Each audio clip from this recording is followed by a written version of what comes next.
നമുക്കിതിനെ ചക്ക ചിക്കൻ അതല്ലെങ്കിൽ ചിക്കൻ ചക്ക എന്നൊക്കെ വിളിക്കാം. ഇതുവരെ ആരും ചെയ്തിട്ടില്ലാത്തൊരു റെസിപ്പിയാണ്. ഇതിന്റെ രുചി ഒന്ന് വേറെ തന്നെ. ഒരു പ്രാവശ്യം ഇതുപോലൊന്ന് തയ്യാറാക്കി കഴിച്ചാൽ വീണ്ടും വീണ്ടും നമ്മൾ തയ്യാറാക്കി കഴിക്കും തീർച്ചയാണ്. ഇത് തയ്യാറാക്കാൻ ആദ്യം തന്നെ ഞാൻ കുറച്ച് ചക്ക എടുത്തിട്ടുണ്ട്. ഈ ചക്കയൊന്ന് വെട്ടിയെടുക്കണം. ചക്ക വെട്ടാൻ ഉപയോഗിക്കുന്ന കത്തി നല്ല മൊനയുള്ള കത്തി ആയിരിക്കണം. നമ്മൾ തയ്യാറാക്കാൻ പോകുന്ന ഈ കിടു ഐറ്റം ചക്ക കൊണ്ട് മാത്രമല്ല കപ്പ കൊണ്ടും തയ്യാറാക്കാം. കപ്പ എപ്പോഴും കിട്ടുന്ന ഒരു ഐറ്റമാണ്, എന്നാൽ ഈ ചക്ക എപ്പോഴും കിട്ടുന്ന ഒരു ഐറ്റം അല്ല.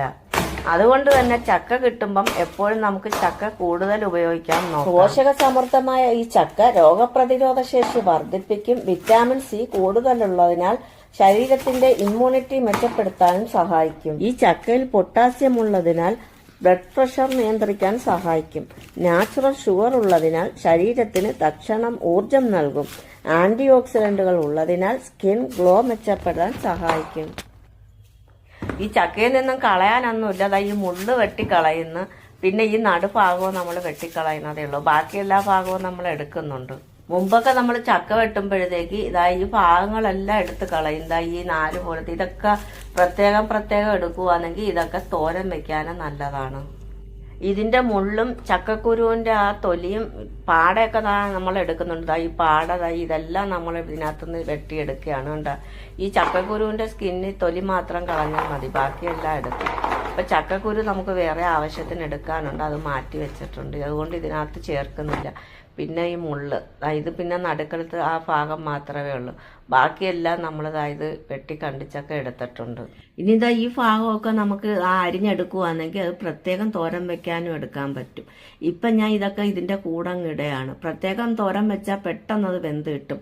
ഒന്ന് അരിഞ്ഞെടുത്ത് നമ്മൾ സാധാരണ എല്ലാം തോരൻ വെക്കുന്ന കണക്ക് തോരൻ വെക്കാം. ചക്ക വെട്ടല് പരിപാടിയൊക്കെ കഴിഞ്ഞിനി നമുക്ക് ഇതെല്ലാം ഒന്ന് അരിഞ്ഞെടുക്കാം. അരിഞ്ഞെടുക്കുമ്പോൾ ഞാൻ ഒരുപാടൊന്നും ചെറുതാക്കുന്നത് രണ്ടാക്കി ഇടുന്നതേ ഉള്ളൂ. കുക്കറിനകത്ത് വേവിക്കുന്നത് കൊണ്ട് തന്നെ പെട്ടെന്ന് അങ്ങ് വെന്ത് കിട്ടും.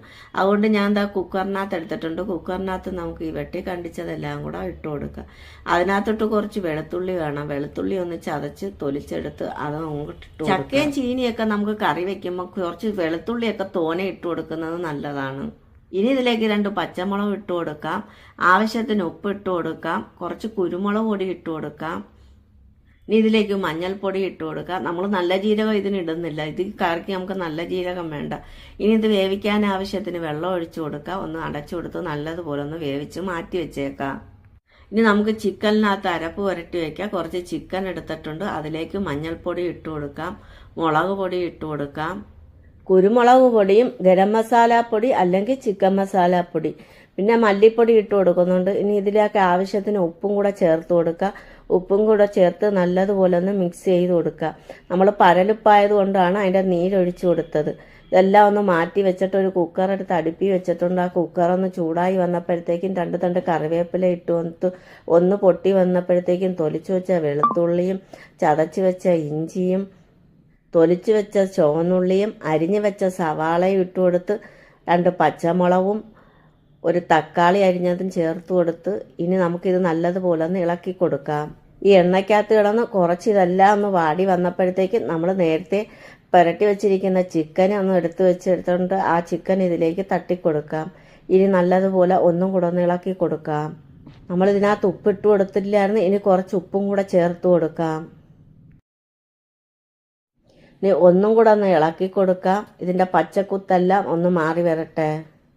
ഇതൊന്ന് വേവിക്കാൻ ആവശ്യത്തിന് കുറച്ച് വെള്ളം ഒഴിച്ചു കൊടുക്കുക. വേവാൻ ആവശ്യത്തിന് മാത്രം. ഞാനൊരു 1/4 ഗ്ലാസ് വെള്ളം ഒഴിച്ചു കൊടുത്തൊന്ന് അടച്ചു വെച്ചെടുത്ത് വേവിച്ചെടുത്തിട്ടുണ്ട്. ഒന്ന് വെന്ത് വന്നപ്പോഴത്തേക്കും നമ്മൾ നേരത്തെ വേവിച്ച് വെച്ചിരുന്ന ചക്കക്കൂട്ട് ഇതിലേക്ക് ഇട്ട് ഒന്നും കൂടെ ഒന്ന് ഇളക്കി കൊടുക്കാം. ഇപ്പം തന്നെ നല്ലൊരു മണവും വാസനയൊക്കെ വരുന്നുണ്ട്. ഇനി ഇതിലേക്ക് കറിവേപ്പിലയോ പല്ലിയിലയോ ഒക്കെ ഇട്ട് കൊടുക്കാം. ഒന്നും കൂടെ ഇതുപോലെ നല്ലതുപോലെ ഒന്ന് ഇളക്കി നമുക്ക് പാത്രത്തിലേക്ക് സർവ് ചെയ്യാം. കൊച്ചു കുട്ടികളൊക്കെ ഉണ്ടെങ്കിൽ എല്ലാം ഒഴിവാക്കിയിട്ട് ഈ ഇറച്ചിക്കറി വേവിച്ചെടുക്കാം. പക്ഷെ ഏതിറച്ചി വേവിച്ചാലും എല്ലും കൂടി ഉണ്ടെങ്കിലാണ് ഈ ഇറച്ചിക്കറിക്കൊക്കെ ടേസ്റ്റ് കൂടത്തുള്ളൂ, ഏതിറച്ചിയായാലും.